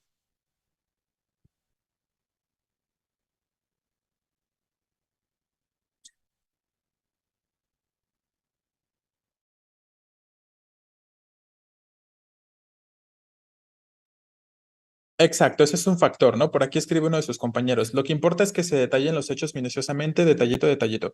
Es una cuestión que puede ser válida y que puede estar presente, pero les reitero, también recuerden que hay distintas formas de construir los textos. Eso es como algo que necesitan tener muy claro. Porque a veces cambia algo o a veces no está un aspecto o una característica que ustedes están esperando encontrar y ya piensan que esa no puede ser la respuesta, ¿no? Entonces, a lo mejor de pronto no está el detallito a detallito, pero sí está la sucesión temporal, ¿no? Por ejemplo, eh, esa sería una cuestión que podría presentarse, ¿va? Entonces, sí, idealmente pues sería la descripción minuciosa de los hechos, efectivamente. Pero si no estuviera e igual hubiera una asociación temporal, sigue siendo una crónica, ¿no? Esa sería la cuestión de pronto. Bien. Bueno, entonces vamos a otro tipo de texto.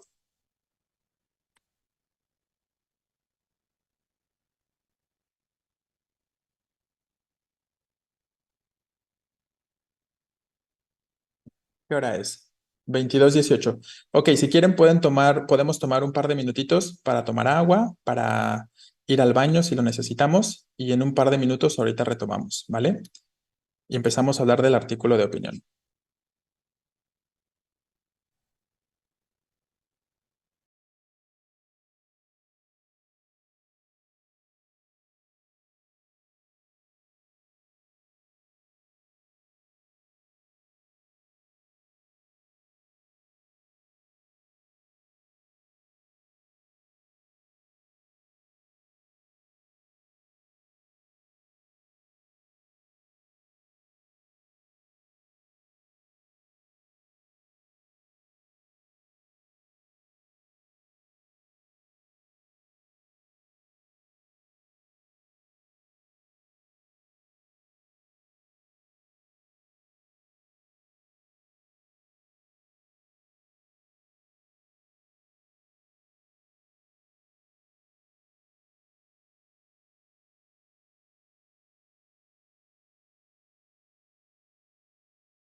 Ok, bueno, vamos a ir retomando, ¿no? Por aquí escribieron, ¿cuánto es lo más que nos podríamos tardar en leer y contestar en un texto en nuestro examen? Sé que depende de la persona, pero ¿cuánto podríamos tardar para que no afecte el tiempo y afecte los resultados finales? Pues es que eso, ¿no? Por ejemplo, cuando se trata de esta cuestión de los textitos o de los fragmentitos que les ponen como artículo, como crónica, como noticia, lo que sea, pues son textos más breves que se pueden leer muy rápidamente y que en muchas ocasiones, a veces, no digo siempre, pero a veces con leer la primera oración podemos darnos cuenta de este funciona o no funciona, ¿no? A veces puede suceder tal situación. Entonces, sí, claro, o sea, idealmente sería un minuto por pregunta, pero sobre todo hablando de la parte de redacción no nos tendríamos que llevar más de un minuto, pero cuando se trata de textitos, pues ahí sí de pronto tenemos que hacer la lectura y luego ver qué onda con las preguntas, ¿no? Y a veces tenemos que regresar en el texto y tal, ¿no? Entonces, eso varía definitivamente en cuanto a la temporalidad. Es decir, que decirte una temporalidad específica o una cantidad de minutos exacta o aproximada incluso para cuánto deberías tardar en responder una pregunta de comprensión, pues está complicado, ¿no? Más bien piénsalo en conjunto. Si en conjunto tú te tardas 3 horas, pues es un buen tiempo, ¿no? Si en la totalidad del examen te puedes tardar 3 horas, definitivamente está bien. Yo diría que más de 3 horas ya es mucho, ¿no? Es mucho para responder estas entre 160 y 180 preguntas que les pueden hacer en su examen de manera concreta, en suma, ¿no? Entonces, pues más bien ustedes vayan viendo la distribución del tiempo dentro de ese rango, dentro de esas 3 horas como máximo, porque si mal no recuerdo, les dan como 4 horas, ¿no? 4 horas más o menos en responder todo el examen. Entonces, 3 horas es un buen tiempo. Y les reitero, más de 3 horas ya puede ser o puede resultar bastante. Pero ojo, tampoco se enfoquen mucho a, tengo que responder lo más rápido posible. Es preferible que se tarden más mientras respondan correctamente a que lo hagan súper rápido y que lo hagan mal, ¿no? Entonces, esa sería de pronto la situación. Son cuestiones muy específicas para cada uno de ustedes, entonces no creo que sea algo así como que les pueda decir, ah, pues no te tardes más de 10 minutos, ¿no? Es complicado.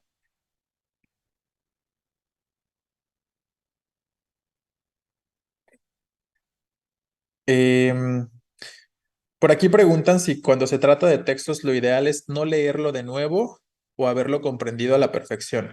Pues es que en realidad aunque tú lo hayas comprendido a la perfección, a veces hay preguntas que tienen que ver con rastrear en el texto de forma específica una palabra concreta, ¿no? O una respuesta concreta. Y entonces, de todos modos, en muchas ocasiones para responder ciertas preguntas tienes que volver al texto. Entonces, no se trata de que lo leí una vez y lo tengo que recordar y haber comprendido a la perfección y no tener que volver a mirarlo nunca más, ¿no? Esa no sería una cuestión funcional porque incluso hasta se podrían equivocar más. Entonces, no supongan que lo recuerdan todo, más bien no den por hecho que recuerdan lo que acaban de leer a la perfección, ¿no? Sino más bien rastreen, como ya leyeron el texto, y ya saben más o menos dónde está ubicada qué información, pues van leyendo las preguntas y si la primera pregunta me plantea algo con respecto a la transformación, ¿no? Por decir algo, y yo me acuerdo que se habla de la transformación en medio del texto, en la parte del desarrollo, pues me voy directamente a la parte del desarrollo, leo con detenimiento otra vez esa sección y encuentro mi respuesta ahí, ¿no? Y si en cambio la siguiente pregunta me habla de el amor y en el poema se habla del amor en la última estrofa, pues leo la última estrofa con detenimiento y ahí desarrollo mi pregunta, mi respuesta, perdón, ¿no? O elijo mi respuesta. Entonces, esa sería como una posibilidad en cuanto a la estrategia, ¿no? Y también recuerden que, pues cuando se trata de estrategias de la parte de comprensión, pues es como lo que a ustedes les convenga mejor, ¿no? Es decir, cómo se sienten más cómodos y cómo sienten que son más hábiles, ¿no? O de qué forma pueden responder de mejor manera las preguntas. Para algunos, a lo mejor leer todo el texto no resulta positivo y prefieren leer primero las preguntas y después leer el texto. Se vale, ¿no? Se vale, está bien, mientras lo hagan de forma correcta, No hay ningún problema. Mientras tengan resultados positivos, háganlo de esa forma. Si para otros lo que funciona es más bien primero leer el texto, ubicar dónde está la información y después leer las preguntas para saber a dónde llegar específicamente en el textito porque ya sé dónde se encuentra la información, pues eso es otra estrategia y si me funciona también está bien, ¿no? Entonces, esa sería de pronto la cuestión con respecto a ello. Entonces, es difícil como decirles, hazlo así o hazlo así, ¿no? Más bien, háganlo de acuerdo a las sugerencias que yo o su profesor o sus profesores les puedan dar, pónganlas en práctica, ¿no? Esa sería más bien mi sugerencia. Los tips o las sugerencias que nosotros les podamos dar en cada examen, apliquen alguno de ellos, ¿no? Entonces, en el siguiente examen voy a leer primero las preguntas y después leo el texto, a ver cómo me va, ¿no? A ver cómo me sentí y a ver qué tan exitoso fue ese proceso. En el siguiente examen leo el texto primero, identifico dónde encuentro tal información y después voy a las preguntas y a ver cómo resulta ese proceso, ¿no? Entonces, vayan más bien calando, vayan probando. Para eso son los exámenes de práctica, ¿no? Por eso se llaman exámenes de práctica finalmente. No nada más para que midan su conocimiento, que ese es el primer punto, pero también para que desarrollen estrategias al momento de responder el examen, ¿no? Y que ustedes mismos vayan dándose cuenta de qué es para cada uno de ustedes más efectivo. Esa sería la sugerencia que yo les daría. Vayan desarrollando distintas estrategias a lo largo de estos exámenes e identifiquen qué les funciona y qué no les funciona, ¿no? Y sobre eso, ya cuando lleguen a su examen, ya sabrán qué hacer, ¿no? Y ya sabrán específicamente cómo iniciar, qué hacer en la parte de comprensión y demás, ¿vale? Eso sería más bien lo que yo les sugeriría.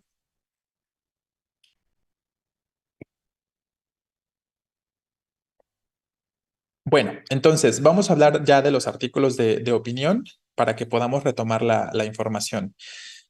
El artículo de opinión también mayormente puede ser un texto periodístico, pero también podría producirse en un contexto académico sin ningún problema, ¿no? Entonces recuerden que yo nada más les estoy poniendo aquí una clasificación, pero no significa que sea una clasificación absoluta, ¿no? La noticia sí definitivamente es periodístico, por ejemplo. Entonces, el artículo de opinión va a ser un texto en el que el autor va a compartir un punto de vista, una opinión, evidentemente, con respecto a algún tema que pueda resultar de interés. Sobre todo suelen ser los artículos de opinión con respecto a temáticas sociales, económicas, políticas, ¿no? Sobre este tipo de aspectos suelen presentarse los artículos de opinión, pero les reitero, se trata de compartir el punto de vista, ¿no? De quien escribe. ¿Cuáles son sus características más básicas? Por ejemplo, lo que predomina es un discurso argumentativo, porque recuerden que estoy opinando, ¿no? Estoy hablando de manera subjetiva, estoy hablando desde el yo. Y en el artículo de opinión, pues la intención es justo generar alguna reflexión por parte del lector, ¿no? Y si lo que quiero es generar alguna reflexión hacia el lector, lo que predomina, les reitero, es entonces lo argumentativo, el discurso argumentativo de forma concreta, ¿no? ¿Qué otra característica vamos a plantear sobre el artículo de opinión? El uso de expresiones en primera persona. Normalmente son justo estas cosas las que ayudan a reflejar la opinión del autor. Cuando vemos entonces el uso del yo en cuanto a la conjugación de los verbos, ya también es una clave o puede ser un elemento que me identifique. Ojo, esto ya implica una opinión, ¿no? Justo como pienso, considero, opino, ¿no? Debemos hacer tal cosa, debemos esforzarnos por generar un país más desarrollado, ¿no? Entonces ese debemos esforzarnos ya tiene una intención de convencimiento, ¿no? Como nosotros tenemos que hacer esto, básicamente, ¿no? Por poner algún caso. Entonces estos elementos son también muy esenciales en el artículo de opinión. ¿Qué más? Pues es un texto subjetivo, porque les reitero, estamos hablando desde el yo, ¿no? Y por lo tanto, la pretensión es persuadir el lector, ¿no? Lo queremos convencer de algo o les reitero, por lo menos hacerlo reflexionar con respecto a la temática que se esté abordando. Y en cuanto al tipo de lenguaje, pues también varía, ¿no? También variará, perdón, según la situación comunicativa. Entonces, el lenguaje que se puede presentar en un artículo de opinión, lo más habitual o lo más ideal, o lo ideal más bien, sería un lenguaje formal, pero sí podemos llegar a encontrarnos un artículo de opinión que exprese un lenguaje más informal o más coloquial, ¿no? Este tipo de aspectos puede ser variable. Finalmente depende, recuerden, del contexto en el que nos encontremos, ¿no? Del contexto de producción. Obviamente, si me están pidiendo un artículo de opinión para publicar en la revista de la universidad, pues sí tendré que adaptar mi lenguaje a algo más formal, ¿no? Definitivamente. Pero podría ser un contexto válido en el que el lenguaje para el artículo de opinión sea más informal. No pasa mucho. Finalmente, la forma en la que se expresan la subjetividad o las consideraciones personales pues es muy variada, es muy amplia, ¿no? Y les reitero, responde al contexto en el que nos encontremos. En una conversación con sus amigos, pues también pueden señalar opiniones y esas opiniones tendrán una construcción diferente, ¿no? Así a un texto escrito, por ejemplo. Entonces, ojo, ahí les reitero, el lenguaje puede variar de acuerdo a la situación comunicativa en cuanto al artículo de opinión. Vamos a ver algunos ejemplos de lo que podrían ser artículos de opinión para este caso. Tenemos la extinción, como sabemos, es un fenómeno muy común y frecuente en la naturaleza. Hemos visto sus huellas en el registro fósil que nos revela la geografía. En épocas muy antiguas hubo eventos cataclísmicos que, al cambiar radicalmente el medio ambiente, empujaron hacia la desaparición a un amplio porcentaje de las especies que existían en cierto momento. Y además, lo hemos visto ocurrir a escalas mucho más pequeñas en nuestros días. Numerosas especies han desaparecido por efecto de la especie dominante del planeta, la humanidad, ¿no? Entonces, aquí podemos notar que hay un objetivo con respecto a este texto y es justo la reflexión por parte del lector en cuanto al tema que se aborda desde el principio, ¿no? Vean la forma de los verbos, la extinción, como nosotros sabemos, ¿no? Estamos hablando desde el yo. Un yo plural, pero sigue siendo un yo ese nosotros. Es un fenómeno común. Hemos visto nosotros las huellas de registros fósiles, ¿vale? Entonces, noten cómo los verbos que se están utilizando aquí tienen una expresión en primera persona, ya sea en singular o en plural, pero tienen una expresión en primera persona, lo que nos ayuda a identificar que justo se trata de esta situación de más una creencia subjetiva, más una situación más bien subjetiva, ¿no?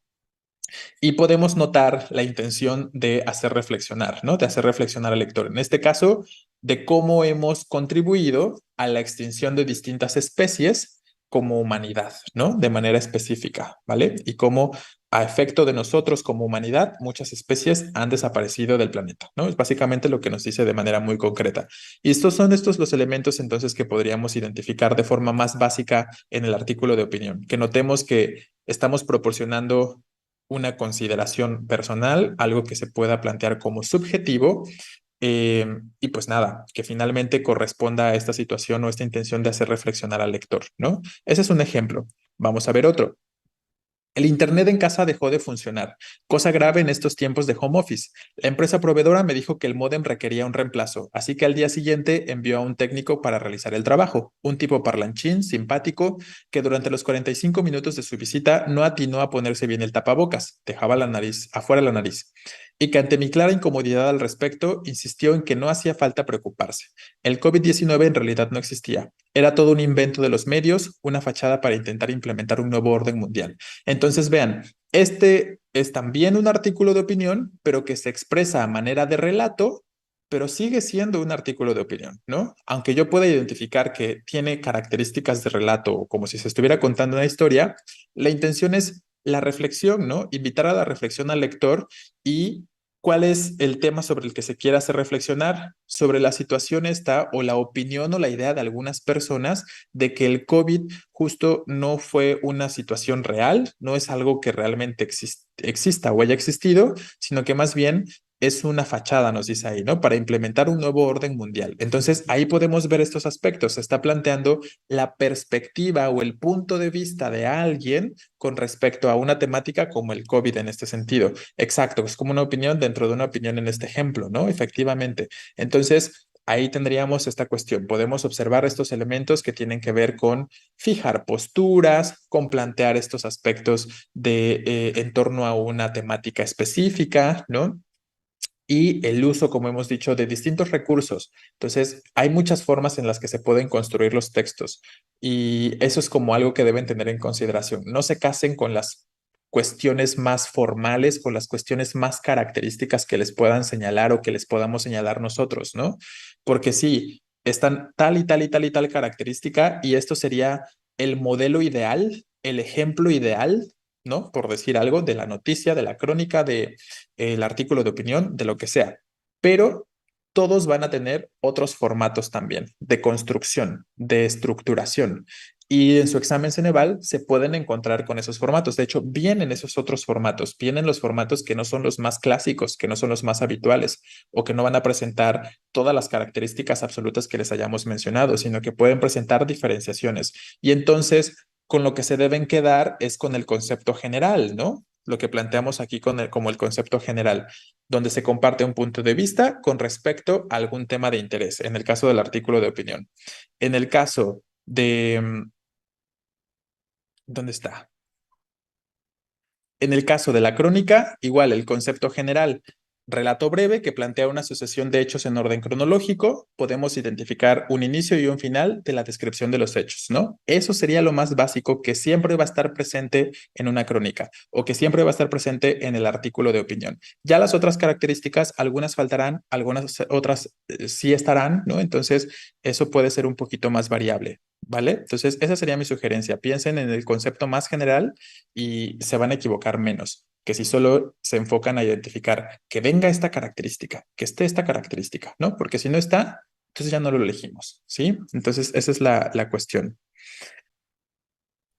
Ajá, efectivamente, ¿no? Por aquí dice uno de sus compañeros con respecto, vuelvo al segundo ejemplo, que el segundo ejemplo parece un texto narrativo. Es correcto, ¿no? Tiene estructura de una narración, como que se está contando una historia, pero en la parte final del texto, claramente podemos identificar una postura con respecto a una idea, ¿no? Claramente podemos identificar una opinión, la opinión de qué onda con esta gente que piensa o con este grupo poblacional que piensa que el COVID nunca existió y que es un invento de los medios y que es un intento de implementar un nuevo orden mundial, ¿no? Está detrás esta intención de hacer reflexionar al lector, ¿no? De cómo existe este otro grupo poblacional que tiene cierta postura con respecto a una temática en concreto, ¿no? Entonces, aunque tenga aspectos narrativos, sigue predominando finalmente la situación de el mensaje final, ¿no? El de generar esta situación de la postura, el de hacer reflexionar, ¿va? Entonces, esa es la cuestión. Y eso es importante de señalar y de observar, que sin importar de pronto su estructura, ¿cuál es el propósito que se quiere lograr en este caso? No es nada más como contar una historia y entretenerme y hacerme reír o algo parecido, ¿no? Sino la intención de reflexionar, como hemos dicho de forma general, sobre el artículo de opinión. Bien, vamos ahora a hablar de... eh, exacto, se podría confundir si no se pone mucha atención. Y es justo lo que sucede en sus exámenes, ¿no? En sus exámenes lo que va a suceder es eso. La intención de Ceneval es poner ejemplos que sean cercanos, que sean similares, pero con una pequeña situación que permita generar una diferenciación, ¿no? Entonces, si no lo leen con detenimiento, de pronto podrían pensarlo como un texto narrativo, simplemente no identificar la intención de reflexión o el argumento o la parte subjetiva del texto de generar la opinión y no elegirlo, ¿no? Entonces, un poco son las cuestiones que se pueden llegar a encontrar finalmente en su examen. Así es. Entonces, por eso debemos leer justo con detenimiento, que es algo que hemos venido comentando ya algunas sesiones atrás. Hablemos de la reseña. ¿Qué pasa con la reseña para este caso? Va a ser un texto breve también que va a resumir y examinar una obra al mismo tiempo. ¿A qué me refiero con que resume y examina una obra? Les pongo aquí. Es decir, la reseña va a presentar una síntesis, o sea, como un breve resumen de aquello que se esté reseñando. Puede ser una obra de teatro, puede ser un libro, puede ser una película, puede ser una exposición, ¿no? De arte o algo parecido. Entonces, siempre en la reseña vamos a encontrar un segmento que sea la síntesis, que sea el resumen de la cosa de la que se esté hablando. Pongan ustedes la película, ¿no? Pero también va a incluir un comentario crítico con respecto a lo que se reseña, ¿no? Entonces, siempre la reseña incluirá estas dos partes de forma mínima. Y bueno, si no incluye el resumen, lo que no puede faltar en la reseña es el comentario crítico, ¿no? Entonces, por si acaso llegaran a presentarse así como de, ay, pero es que este no incluye el resumen, ¿no? Con que incluya el comentario crítico, ya lo vuelve una reseña, ¿no? Entonces, ojo, estamos hablando, les reitero, de la generalidad, de lo que es lo más habitual, ¿vale? Entonces, en este sentido, les reitero, La reseña, de forma muy básica, incluirá una síntesis o un resumen de aquello que se va a reseñar, de la obra, por ejemplo, pero también un comentario crítico, ¿no? La idea de gustó, no gustó, no necesariamente con esas palabras, pero alguna crítica, ¿no? Algún comentario de manera concreta. Y recuerden, lo crítico no siempre es negativo, ¿no? La crítica no necesariamente implica dar una mala opinión. La crítica implica decir si gusta o no gusta de forma generalizante a través de ciertos o pequeños argumentos en este sentido también, ¿no? Entonces, ojo ahí. Características concretas. La reseña presenta un discurso expositivo, pero también argumentativo, ¿no? Lo expositivo porque nos dice de qué trata. ¿Y dónde está lo argumentativo? Porque quien escribe la crítica tiene una intención, ¿no? Al momento de escribirla. Si yo hago una crítica positiva, ¿cuál es mi intención de una película? Pues que la gente vaya a ver esa película, ¿no? Si hago una crítica negativa de la película, ¿cuál es mi intención? Pues que la gente no la vaya a ver. Entonces, sí tenemos estos dos aspectos, ¿no? Tenemos estas dos partes o estos dos formatos del discurso dentro de una reseña. Lo expositivo porque me informa, me dice de qué trata a grandes rasgos o a manera de resumen la obra, pero también hay una intención de generarme interés, que vaya a ver la cosa o que no lo vaya a ver, ¿no? En el caso de la obra, de la película, o que lo lea o no lo lea, ¿no? Esa sería la cuestión. Por eso podemos identificar las dos cuestiones con respecto a la reseña, entre lo expositivo y lo argumentativo. Pues las dos cosas, ¿no? En este sentido, Osornio. O sea, si te refieres a la situación de si es objetiva o subjetiva, pues podemos encontrar la subjetividad desde la parte en la que se quiere generar la cuestión tal, ¿no? De si quiero convencer en este sentido, y si a eso te refieres con la subjetividad, sí, ¿no? Ese sería el aspecto subjetivo de la reseña, de querernos convencer de hacer algo, de ver algo o de no verlo, ¿no? Esta sería la cuestión. Y, pero en cuanto al, por ejemplo, a la forma en la que se estructura un texto, por más que se quiera expresar una opinión, por más que se esté expresando un comentario crítico o una opinión en la reseña, se debe hacer de forma objetiva en el sentido en el que no puedo decir simplemente no me gustó y listo, ¿no? No me gustó y ya, ¿no? Sino que tiene que hacerse a través de ciertos elementos que puedan funcionar de manera argumentativa. Es decir, ¿por qué no me gustó la puesta en escena? La iluminación no fue la más adecuada, el vestuario no representaba la época que tenía que representar según la narración de la obra de teatro, las actuaciones dejaron mucho que desear y este tipo de aspectos, ¿no? Finalmente, ¿qué podemos observar ahí, ¿no? ¿Qué podemos observar con estas características? Que si estoy diciendo, por ejemplo, que no me gusta, está el comentario crítico cuando yo digo todos estos elementos, pero lo hago de forma argumentada, no nada más digo no me gustó y ya, ¿no? Sino señalamos cuáles son los aspectos que no agradaron o por qué no es algo bueno o por qué sí es algo bueno o positivo o negativo en este sentido. Entonces sí, encontramos estos dos aspectos simultáneamente, ¿no? Podemos encontrar estos dos aspectos simultáneamente, ¿vale? Segunda característica, siempre va a incluir la descripción, como les decía, y el juicio valorativo de la obra, que ya venía en la descripción que pusimos aquí arriba, pero les reitero, si de pronto no está la descripción, por lo menos que esté el juicio de valor, ¿no? El comentario crítico, eso es lo que no puede faltar para la reseña. Luego les hablo de cómo suelen estar estructuradas. Les reitero, suelen iniciar, ¿no? No significa que siempre vayan a tener este orden, sino es lo más habitual. Suelen iniciar con datos de identificación de la obra. Por ejemplo, decir cuál fue el título de la obra y el autor de la obra, ¿no? ¿Qué más? Se hace una síntesis y finalmente el juicio de valor, ¿no? Por ejemplo, lo que les decía, ¿no? En cuanto a la construcción del texto de la reseña, debe ser objetivo, porque tampoco voy a decir, puedo pensar en algún ejemplo que recuerdo por ahí. El profesor nos dejó ver tal obra de teatro, así que el martes acudí a la presentación o a la puesta en escena de las 8 de la noche, ¿no? Ahí estoy hablando en primera persona, algo que ya no es adecuado para la reseña, ¿no? En este sentido, no me interesa saber que estoy haciendo esta reseña porque el profesor me lo dejó o no me interesa saber que fui a tal función o a tal hora específicamente, ¿no? Me interesa saber específicamente sobre la cosa que estoy reseñando. Me interesa saber en concreto de qué va la cosa que estoy reseñando y si es algo que debería verse, si es algo que se recomendaría o que no se recomendaría, por ejemplo. Eso es lo que nos interesa con respecto a la reseña. Y entonces utilizar de pronto elementos o exponentes con respecto a la primera persona que las podríamos considerar subjetivos bajo esta idea, pues no sería adecuado, ¿no? La cuestión de la reseña, por ejemplo. Entonces, ojo, ¿no? Les reitero, pues la parte subjetiva y objetiva habrá que definir específicamente en dónde, ¿no? Si en la construcción del texto, si en el uso del lenguaje o si simplemente nos referimos al objetivo subjetivo con respecto a la situación de se quiere convencer de algo o no se quiere convencer de algo y solo informar, ¿no? Hay distintos aspectos que deberíamos tener en consideración. Bueno, y sobre el lenguaje, pues puede variar. También variará según la situación comunicativa. Vamos a ver algunos ejemplos.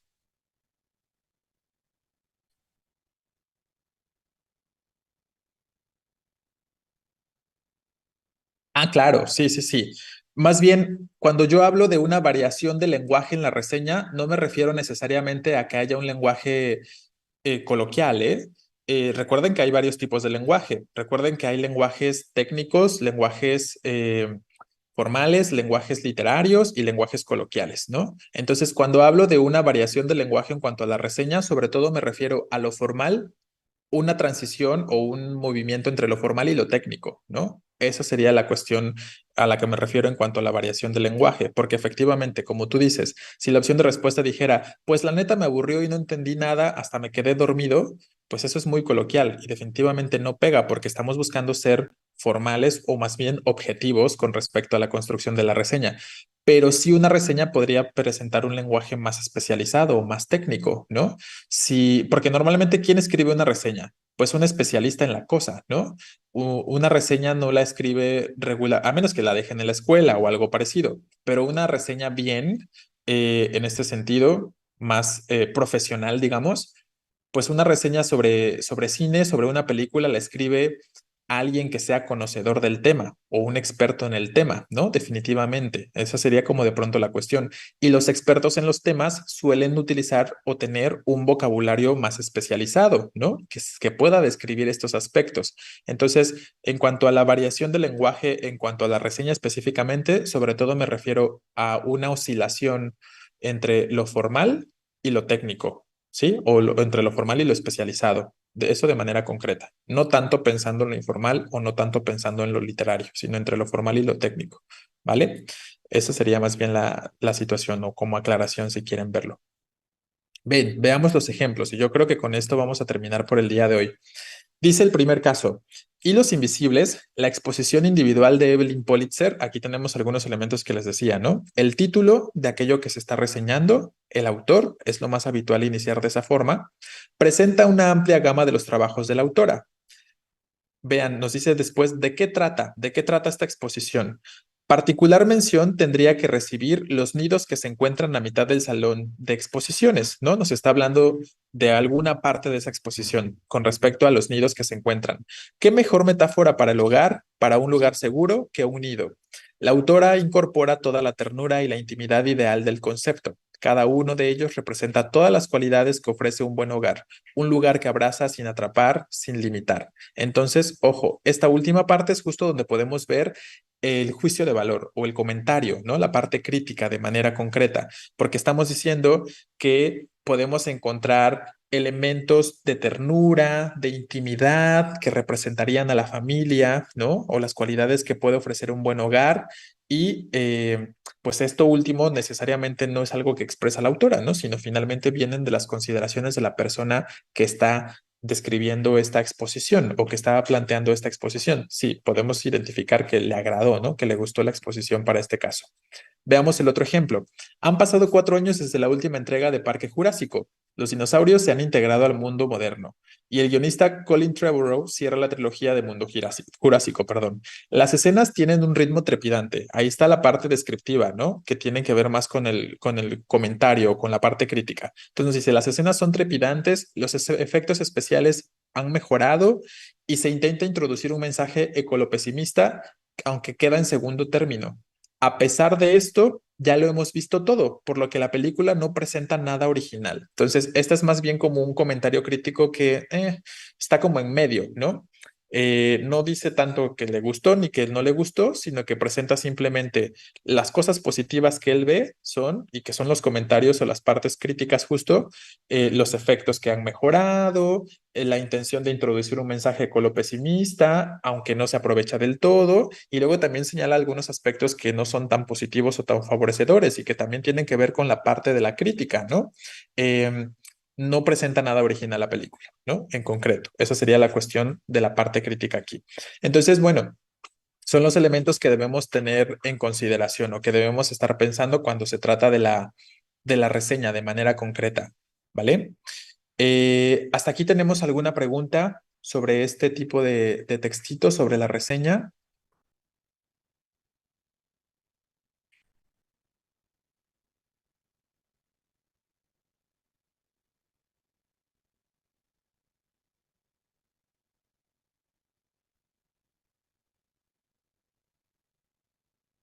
Ok, bueno, pues entonces, a ver, nos falta ahorita nada más hablar del ensayo, del prólogo y básicamente estaríamos terminando con lo que nos interesa sobre estos tipos de textos. Estos dos los vamos a plantear o a presentar ya para el día de mañana. Los vamos a estar revisando para que no nos quedemos ahorita a medias de nada. Nada más les comento rápidamente. Para mañana entonces, ¿cuál es la idea de lo que vamos a estar trabajando? Como tenemos 2 horas de manera concreta, y esto lo vamos a revisar en unos 10 minutos, espero 15 minutos a lo mucho. Después de eso hacemos un ejercicio, ¿no? Vamos a resolver un ejercicio donde se plantean preguntas similares al formato de Ceneval y por ahí ya podemos aprovechar para plantear cualquier duda que de pronto no haya quedado del todo clara, ¿no? Justo los ejercicios intentan presentar opciones de respuesta que puedan ser similares entre sí y que cueste trabajo diferenciar para que podamos hablar de estos aspectos que a lo mejor de forma tan teórica no quedan del todo claros, ¿no? Y entonces más bien van presentándose estas preguntas en la parte, en la cuestión práctica, ¿no? Entonces ya pueden para mañana, si quieren el ejercicio, ir planteando como de, aquí, ¿cómo diferencio entre estas dos? ¿Cuál es el factor, el elemento que me ayuda a identificar? Y ya yo ahí les voy recordando algunos aspectos, ¿no? Lo podemos poner en práctica para mañana. Evidentemente nos va a quedar algo de tiempo y mi propuesta es que en esa probablemente segunda hora de la clase revisemos un texto, ¿no? No vamos a plantear aspectos teóricos. Sí, mañana es la última clase de español de este seminario y luego ya pues más adelante, el siguiente mes, se retoma. Entonces, mi propuesta es que en la segunda clase revisemos un textito y no vamos a plantear aspectos teóricos, sino más bien sobre las preguntas del texto yo les voy a ir señalando algunos aspectos que deben tener en consideración, ¿vale? Entonces, esa sería la cuestión, como qué cosas deben observar, cuáles son los aspectos que deben tener presentes para responder los formatos de pregunta, este tipo de situaciones son las que vamos a resolver o a plantear mañana para que podamos abordar algo, ¿no? Por mínimo que sea y que pueda servir de algo. Ya para la siguiente edición de los seminarios vamos a tratar la información teórica con detenimiento, ¿no? Vamos a hablar de la información teórica ahí con respecto a aquello de la parte de comprensión, ¿no? Ya lo abordamos de forma teórica para la siguiente ocasión.